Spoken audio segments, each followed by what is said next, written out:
Protect your business from the fastest growing crime of the 21st century. Find out here. You're watching Technology Review.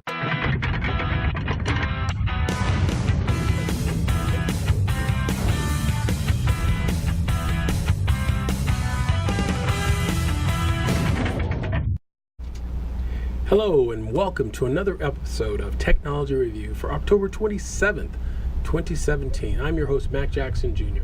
Technology Review is a show that will help educate and inform the public on today's cyber crimes and how to protect yourself and your family from the fastest growing crimes of the 21st century, and that is identity theft and fraud.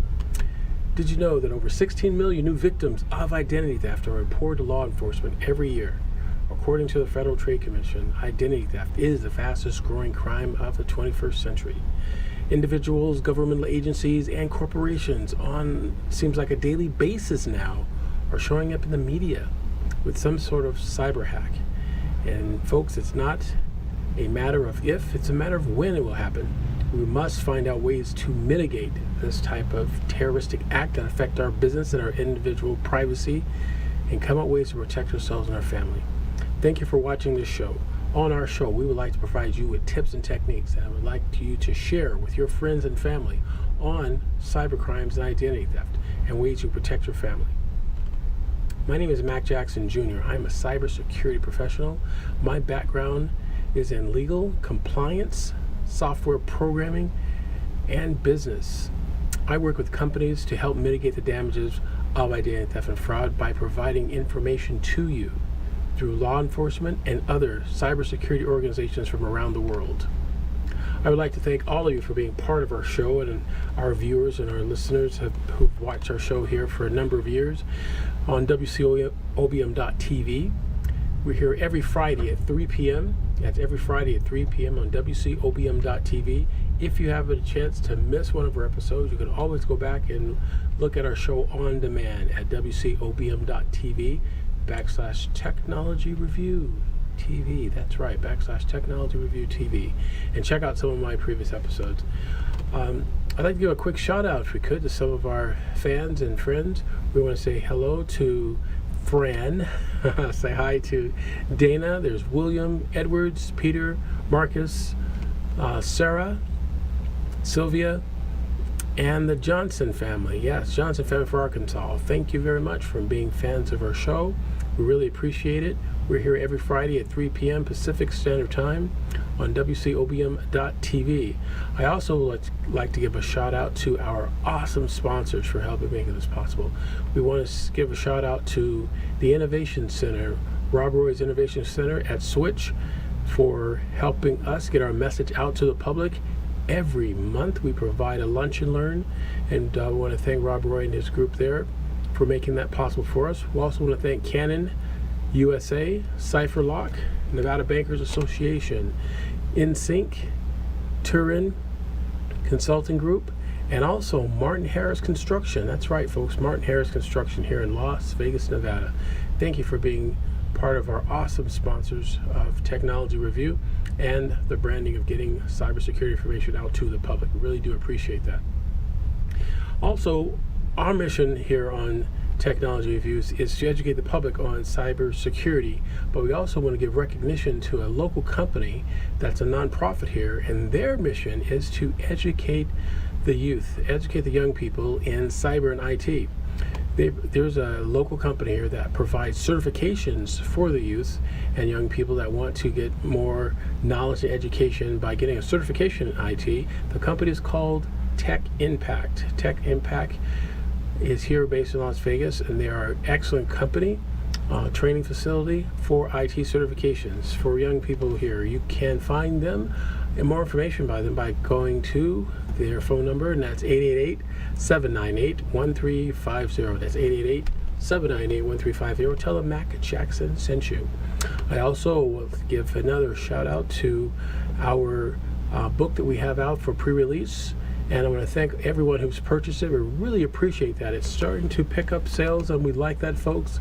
We thank you very much for that. And if you would like to purchase a pre-order for our book, we're looking to have a launch date about in January, but we're constantly hitting it with new stories and impact. So to help us out get this to launch, you can pre-order the book for $19.95. It's called How to Protect Your Family from Identity Theft. Yes, folks, How to Protect Your Family. What is the comprehensive book that I have put together outlining what to do if you were hit by a cyber attack. If you had your identity or your privacy stolen, what should you do? If there was a break into your home, who should you contact? Who should you report this information to? And what should you look for on your bank statements in the future to just keep up with what's going on in cyber crimes? Definitely, folks, it's a must-read book. I definitely advise you to take a look at it. Go to my website at macjacksonjr.com, macjacksonjr.com, and click on the book store and order our book for $19.95. We'll mention this again in our next segment as well, but definitely, folks, it's something you would definitely should have. And after you finish reading it, give it to a friend as well.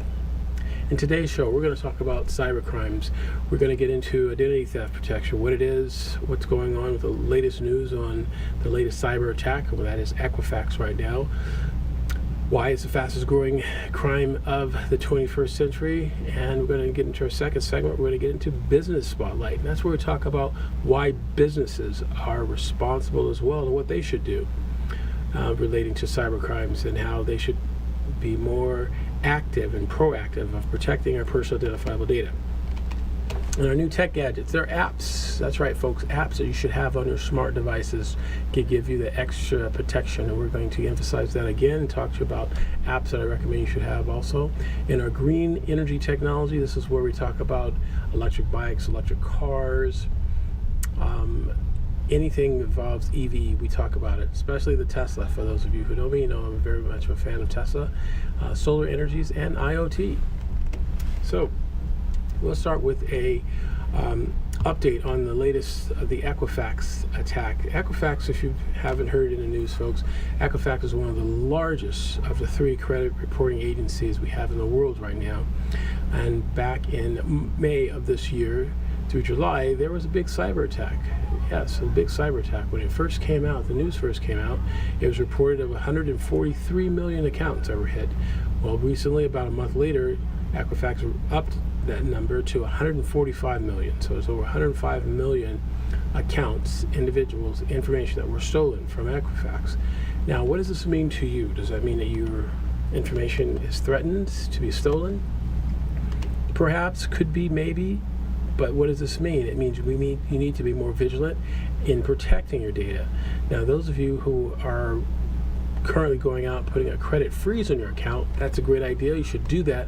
However, you have to understand there are some things that you will lose with that, and that means that you have to be more cautious now. If you freeze your credit and then you turn around the next day and go out to buy something, it's going to be harder to get it unless you unfreeze your information. And also, if you have a credit monitoring service monitoring your accounts and you frozen your accounts, it may be harder for them also to monitor your accounts. So it's information and research you must do. Definitely stay tuned to this show. Contact me. We'll walk you through some information, what you need to do.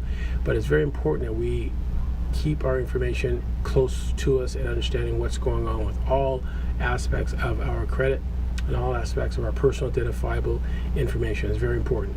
So with that, with Equifax, it's also reported that 3 executives of Equifax in August, that's a month after the breach was stopped and reported, sold about $1.8 million of Equifax stock in the organization. Now, they have claimed that they had no idea about the actual data breach, but still, it sounds very suspicious. Also, there's more and more information coming out that they were warned months before the data breach there could be a compromised vulnerability within their system. And from the reports, it shows they didn't act upon it. But that's where the investigation is going to find out if they did act on it or if they knew about it, didn't do anything further. Also, it's been said that the CEO of the organization of Equifax has stepped down his position, and someone else is taking the place. But does that really solve the problem? Maybe, maybe not. Could be cultural. It could be a human error involved in it. That's the latest we've heard understanding now. It's a human error. That the individual did not provide an update, timely update that caused the system to be vulnerable to this data breach. We're still investigating it, all the cybersecurity researchers, and we're going to bring more information about that to you. But until then, it's important that you monitor every aspect of your personal identifiable information. We will be right back, folks, right after these messages. Thank you.